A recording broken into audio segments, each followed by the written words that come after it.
Máme tady krásný romantický den. Vždycky jsem věděla, že Ondrášek je blázen, ale že až takový. Kdo by to byl býval řekl. Takže náš Ondrášek se pase, prosím. Pampelišky jsou výborné. Chceš tam aspoň trošku vody? Ať tě nezaskočí. A skočí Vítěj, ano. Vítěj. Jsi špatný.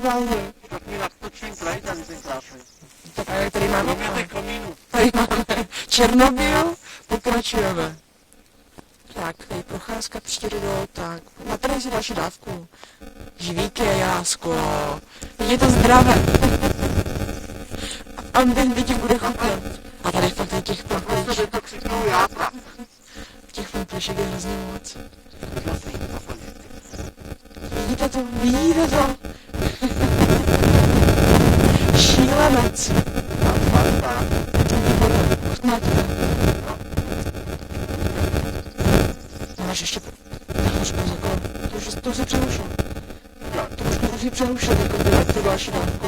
Nemůžeš. Tak, vsadila jsem se, že sní 50 pampelišek. Nebo že nemůže sníst 50 pampelišek. To bylo hrozně naivní. Takže on tady z chutí, myslím minimálně 200.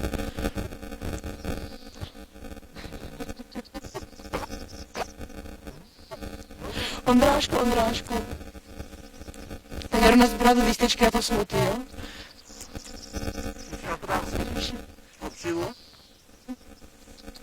Budeš ten nejzdravější.